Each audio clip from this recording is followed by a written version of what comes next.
사찰에 들어서면 가장 먼저 눈에 들어오는 것이 있습니다. 바로 부처님 앞에 밝게 켜져 있는 등불과 촛불이지요. 이것을 우리는 초공양 혹은 등공양이라 부릅니다. 초공양은 단순히 불을 밝히는 행위가 아닙니다. 어둠 속에서 길을 잃은 이에게 빛을 비추듯 우리 마음속 무명을 걷어내고 지혜의 눈을 뜨게 하는 상징적 의식입니다. 초공양의 뿌리를 찾기 위해서는 불교의 고향, 인도로 거슬러 올라가야 합니다. 고대 인도에서는 밤에도 예불과 수행을 이어가기 위해 작은 기름등잔에 불을 밝혔습니다. 그 불빛은 단순한 빛이 아니라 부처님을 향한 정성이었고 어둠을 몰아내는 상징이었습니다. 기록에 따르면 부처님 당시에도 제자들은 부처님과 승가를 위해 등불을 밝혔습니다. 특히 법화경에는 유명한 이야기가 전해집니다.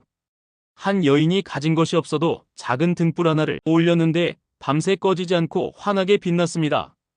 부처님께서는 그 공덕을 한량없다 칭찬하셨습니다. 이 일화는 오늘날에도 불자들에게 큰 감동을 줍니다. 많이 가진 사람이 많이 바치는 것보다 적게 가졌어도 진심을 다한 공양이 훨씬 크다는 것을 보여줍니다. 초공양은 이렇게 정성의 크기가 가장 중요하다는 불교의 가르침을 잘 드러냅니다. 대승불교가 발전하며 초공양의 의미는 더 넓고 깊게 확장되었습니다. 초기 불교에서의 등불은 주로 예불의 도구이자 청정의 상징이었지요. 하지만 대승불교에선 초공양이 곧 보살의 서원과 행원의 상징으로 강조되었습니다. 화엄경에는 부처님께 올리는 무수한 공양 중에 등불 공양이 거듭 찬탄됩니다. 빛을 밝히는 것은 단순히 어둠을 없애는 것이 아니라 지혜를 드러내는 행위로 여겨졌습니다. 특히 법화경은 등공양의 가르침을 더욱 뚜렷이 전합니다. 가난한 여인이 작은 등불을 올려 밤새 꺼지지 않은 이야기처럼 정성의 마음이 공덕의 근본임을 보여줍니다. 대승불교에서는 초공양을 지혜광명, 의라고 부르며 보살 수행의 핵심으로 삼았습니다.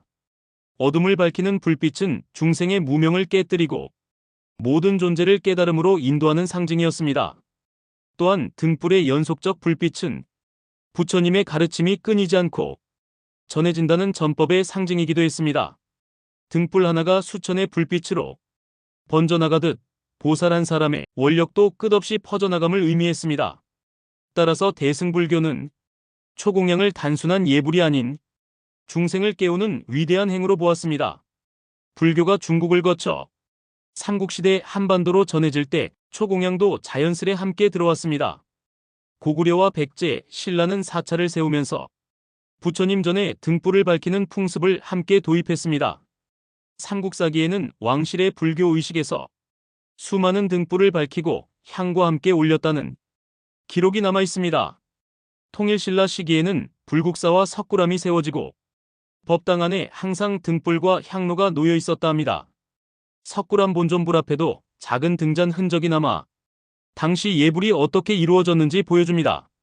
고려는 불교를 국교로 삼아 초공양을 국가의례로 격상시켰습니다. 팔만대장경을 새길 때도 경판 보관처마다 밤낮으로 등불을 켜고 부처님 법광을 기렸습니다. 조선시대는 억불 정책으로 사찰이 많이 줄었지만 민간에서는 오히려 등불 공양 풍습이 생활 속에 퍼졌습니다. 집안 작은 불단 위에 촛불을 켜고 향을 피우며 조상과 부처님을 함께 모시는 전통이 이어진 것입니다.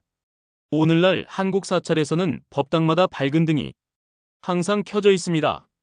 절마다 등을 밝히는 것은 초공양의 전통을 계속 이어가고 있는 증거라 할 수 있습니다. 오늘날 우리가 절에 가면 항상 밝은 등이 켜져 있습니다. 초공양은 단순한 전통의식이 아니라 삶과 수행의 지침이 됩니다. 첫째, 초공양은 지혜의 상징입니다. 불빛은 무명의 어둠을 걷어내고 깨달음의 길을 비추는 부처님의 지혜광명을 의미합니다. 둘째, 초공양은 정성의 상징입니다. 작은 불빛 하나라도 마음을 다해 올리면 한량없는 공덕이 된다고 합니다. 셋째, 초공양은 무상의 가르침입니다. 촛불은 밝게 빛나다가 순식간에 꺼질 수도 있습니다. 그 모습은 우리의 생명을 되돌아보게 합니다. 넷째, 초공양은 공동체적 의미입니다. 등 하나가 수많은 사람에게 빛을 나누듯이 한 사람의 정성도 공동체를 변화시킵니다. 오늘날 초공양은 가정에서도 쉽게 실천됩니다. 작은 촛불을 켜고 부처님을 기억하는 마음은 일상의 수행이 됩니다. 현대 불자에게 초공양은 단순한 의식이 아니라 매일 내 마음을 점검하고 탐욕과 분노를 비추는 거울 같은 수행입니다. 초공양은 단순한 촛불이 아닙니다. 지혜와 자비, 무상을 일깨우는 살아있는 가르침입니다. 한 줄기 불빛이 어둠을 몰아내듯이 우리의 작은 서원도 세상을 밝힐 수 있습니다. 작은 촛불 하나를 올리는 순간 나는 내 마음속 무명을 걷어내고 있습니다. 그 불빛은 내 안에서 탐욕과 분노를 태우고 다른 이를 위한 따뜻한 빛이 됩니다. 초공양은 내 삶의 수행이고 세상을 바꾸는 씨앗입니다. 부처님의 지혜 광명은 바로 내 마음에서 시작됩니다. 오늘 하루 작은 촛불 하나를 켜며 내 삶의 길을 비춰보십시오. 그 순간이 곧 수행입니다. 끝까지 함께 해주셔서 진심으로 감사합니다. 여러분의 구독과 좋아요는 다음 영상을 준비하는데 큰 힘이 됩니다.